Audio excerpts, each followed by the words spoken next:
കേന്ദ്രീയ വിദ്യാലയ സംഗതൻ പെൺകുട്ടികൾക്കായി സംഘടിപ്പിച്ച ദേശീയ ബാഡ്മിന്റൺ കായികമേള കൊച്ചിയിൽ സമാപിച്ചു. ആവേശകരമായ മത്സരത്തിൽ കേന്ദ്രീയ വിദ്യാലയ ചെന്നൈ മേഖലയാണ് വിജയികൾ.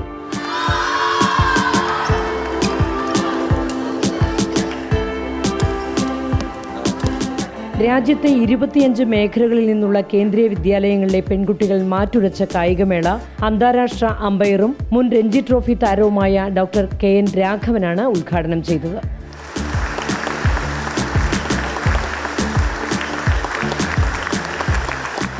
കടവന്ത്ര രാജീവ് ഗാന്ധി ഇൻഡോർ സ്റ്റേഡിയത്തിൽ നടന്ന മത്സരം സംഘാടക മികവിനാൽ ശ്രദ്ധേയമായി. 337 കുട്ടികൾ 25 റീജിയനിൽ, അതായത് ഇന്ത്യയിൽ മൊത്തമുള്ള കുട്ടികളാണ് അവർ എസ്കോർട്ടിനോടൊപ്പം നമ്മുടെ അടുത്തിരിക്കുന്നത്. നമ്മൾ KV എറണാകുളത്താണ് എല്ലാവരുടെയും അക്കോമഡേഷനും അതുപോലെ ഫുഡും അറേഞ്ച് ചെയ്തിരിക്കുന്നത്. കോമ്പറ്റീഷൻ ജഡ്ജ് ചെയ്യുന്നത് നമ്മുടെ ഇൻ്റർനാഷണൽ ലെവലിലുള്ള ജഡ്ജസ് ആണ്, അല്ലെങ്കിൽ അത്ലറ്റ്സ് ആണ് അത് ചെയ്യുന്നത്. കായികമേളയോടനുബന്ധിച്ച് യോഗ, കളരിപ്പയറ്റ്, മോഹിനിയാട്ടം, തിരുവാതിര തുടങ്ങി വ്യത്യസ്ത കലാരൂപങ്ങളും ഇൻഡോർ സ്റ്റേഡിയത്തിൽ അരങ്ങേറി.